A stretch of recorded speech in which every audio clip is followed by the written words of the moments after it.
drums have the most control over how a song feels, particularly with riffs. I've got a couple of my own riffs here, and I'm going to demonstrate how differently each of these can feel by simply changing up the drums. In all of these examples, nothing but the drums will change. The guitar, bass, and keyboards are the exact same recordings each time. The first riff is mostly in 4/4. Here it is with the original drum part.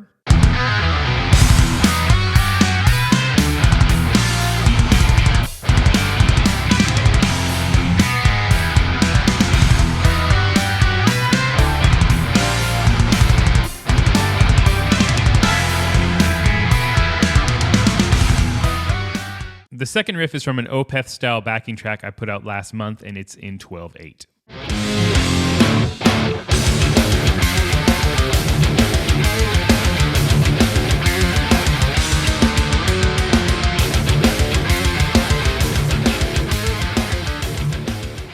The third riff is in 5/4, and it comes from my 10 odd meters you need to know lesson.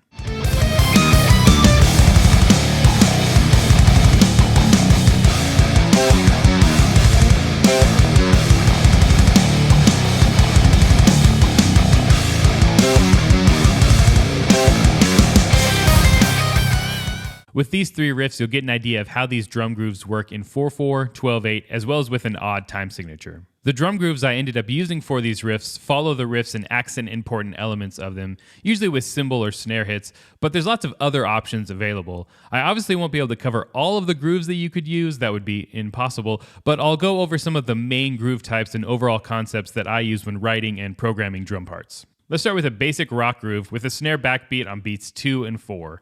Here's that with the first riff.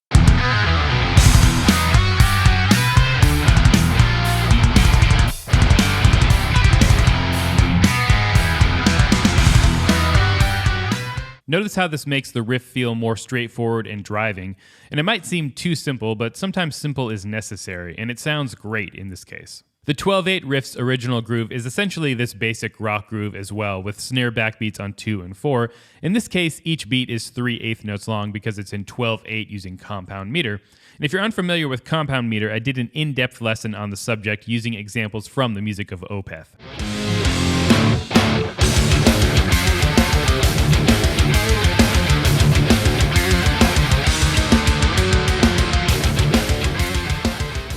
Let's hear this basic rock groove over the 5/4 riff.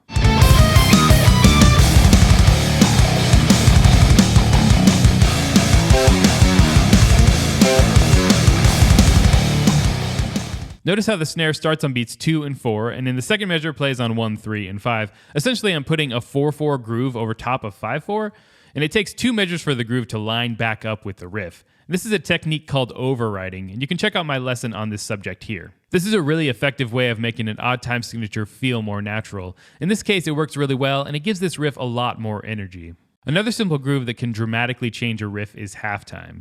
In halftime, the snare will only hit on beat 3. Basically, the snare will get halved.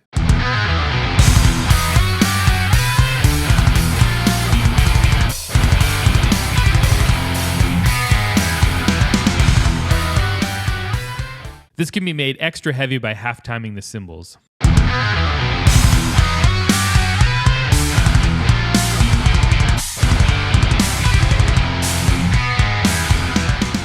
Now this riff feels heavier and slower, even though nothing but the drums changed.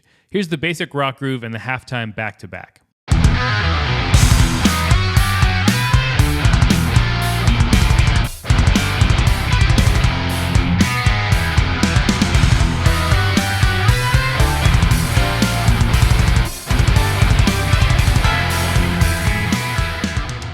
Knowing when to switch between these grooves is a great way to get some more mileage out of your riffs. Here's halftime with the 12/8 riff.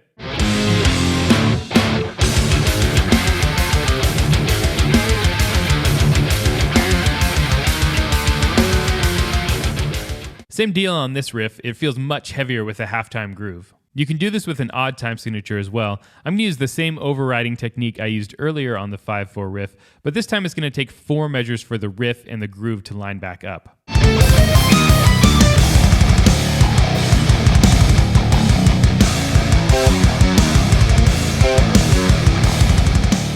Now let's go the other direction, double time.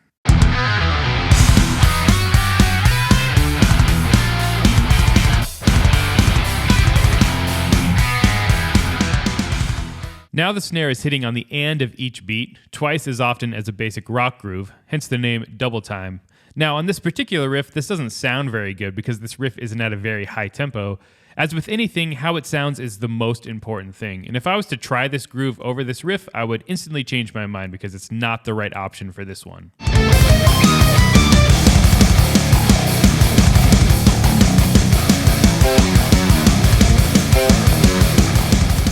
Now with the 5/4 riff, this sounds awesome. It turns it into a banging thrash metal riff. At faster tempos like this, double time is often referred to as a thrash beat because it has that thrash metal sound. And here's that idea over the 12/8 Opeth riff.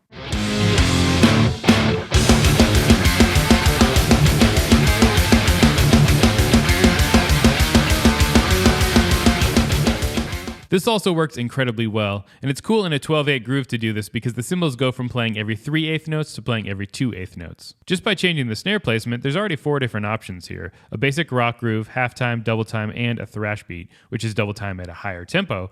Now the most extreme: blast beats.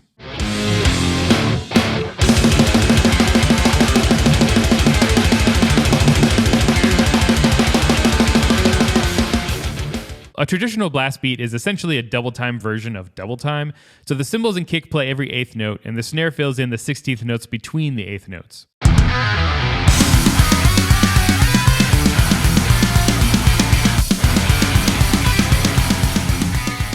The double time didn't sound great with this riff, but the blast beat, which at this slower tempo feels a little bit more like a thrash beat, works much better. And once again, trying things out is the only way to know for sure if they're going to work. Let's hear this with the 5/4 riff.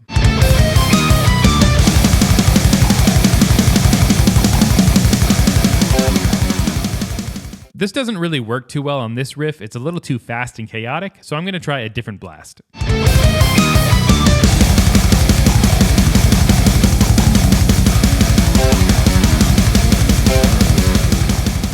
This is called a bomb blast, where the snare and cymbals play every 8th note and the kick plays 16th notes, and this works much better over this riff. And there are dozens of types of different blast beats, which I won't be able to cover here, but they all sound like slight variations on these first 2 I just showed. Another groove I like to use that's pretty straightforward is a quarter note snare groove, meaning the snare is hitting on every beat.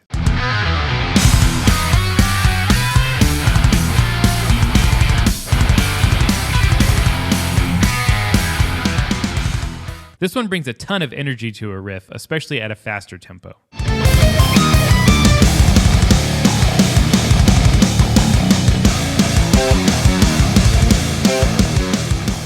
This can be done in 12/8 as well, but since the beats are every 3/8 notes, that's where the snare will hit here.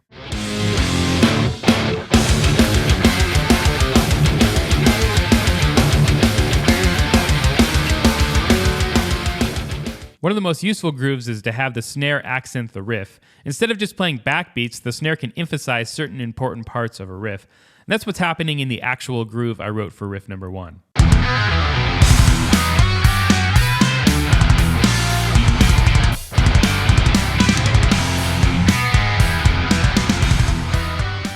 The groove I used over the 5/4 riff follows the 2-2-3-3 rhythm that the riff is based on.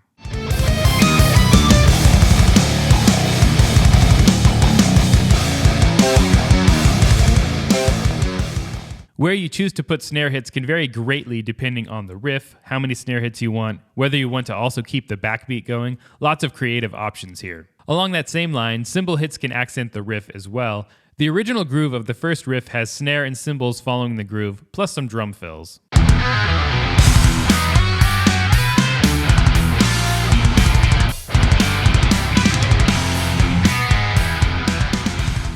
These little details make the drums feel like they're a part of the riff and can highlight the cool elements of a riff. This kind of approach is great if you're programming drums, or if you aren't a drummer, like myself, and you're wanting to write drum parts that feel more musical. With odd time signatures, you can purposely have the drums follow the pattern of the odd time signature. In the case of this 5/4 riff, that's 2-2-3-3. Here's how that sounds if the drums accent all of those groupings.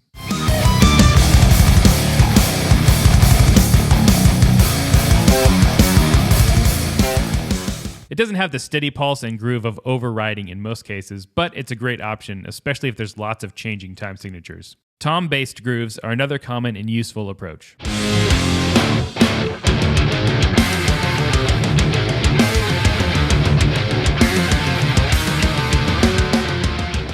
Sometimes it's nice to get away from the constant use of cymbals. Tom grooves are great for bringing down the dynamics and can also be used to build intensity through a section of music. You might hear a tom groove play during a verse and then build into a more straightforward groove in a chorus, for example. Let's look at a few more advanced rhythmic ideas. I'm just going to cover the basics here, but these can be taken as far as you want. The first advanced rhythmic idea I want to take a look at is called displacement. The idea behind displacement is to move the cymbal and snare hits over from the main beats of a time signature. The simplest example is to shift the cymbals and snare to the offbeat eighth notes in 4/4.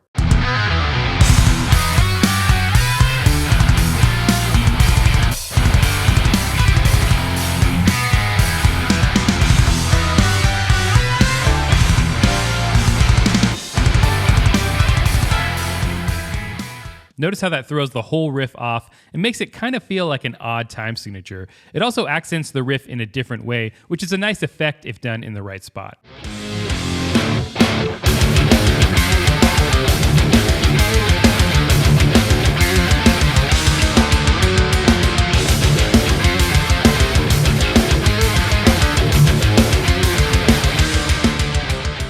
In that last example, I also shifted the cymbals and snare over an eighth note, but because it's in 12/8, the effect was a little bit different. With 12/8, I could shift it over 2 eighth notes as well, since there are 3 eighth notes in each beat.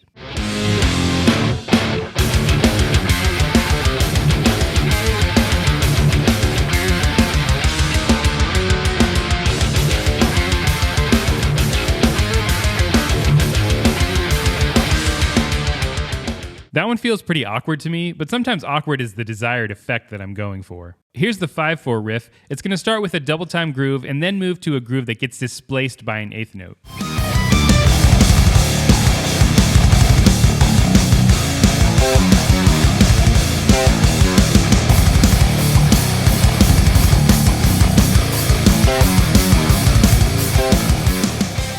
Notice how this riff feels way different when it's displaced, and if I was going to repeat this riff multiple times, I might do something like this to get a little bit more mileage out of the riff. Grooves can be displaced by any number of notes of any kind. Here's the first riff, displaced by 1/16 note.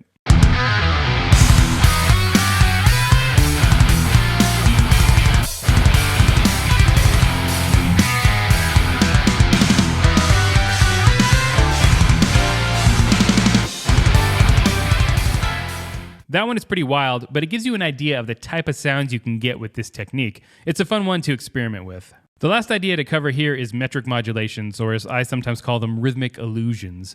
The goal here is to create the illusion of a different time signature or tempo. I've been treating 12/8 as 4 groups of 3 for the most part, but it can also be done as 6 groups of 2, which you might notate as 6/4.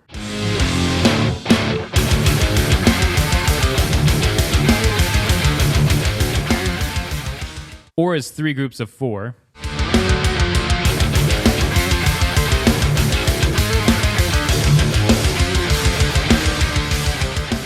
Notice how these make the riff feel slower, and that's because of where the accents are happening. Here are these 2 ideas back to back, and then it's into some of the other grooves I covered earlier.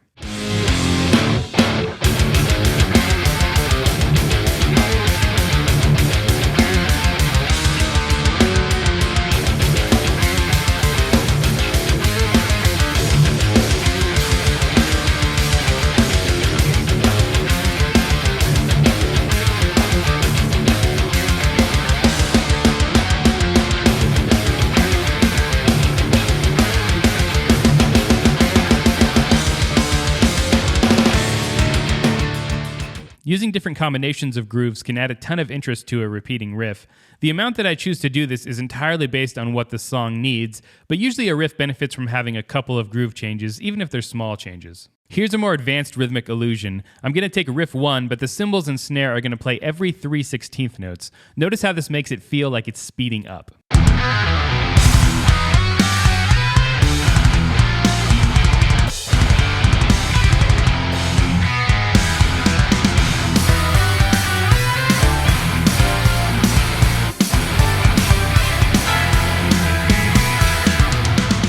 I had to eliminate a few kick drum hits to make this work, and it's a little clunky on this particular riff, but it's still a cool effect. Here's that same idea over the 5/4 riff. In this one, the cymbals and snare play every 3/8 notes.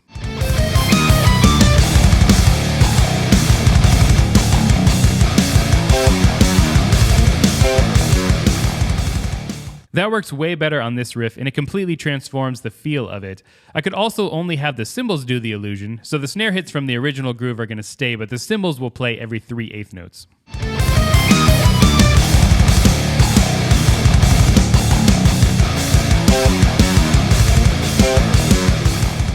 With this 5/4 time signature, I can also do a metric modulation where the cymbals and snare hit every 5/8 notes. Because there are 10/8 notes total in 5/4, these hits will line up with each measure.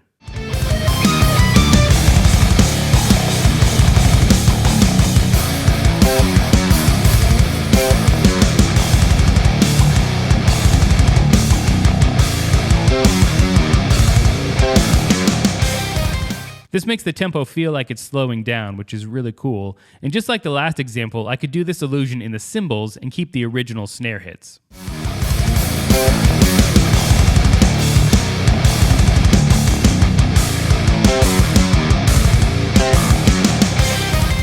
Let's try this illusion with the first riff. The cymbals and snare will play every 5/16 notes.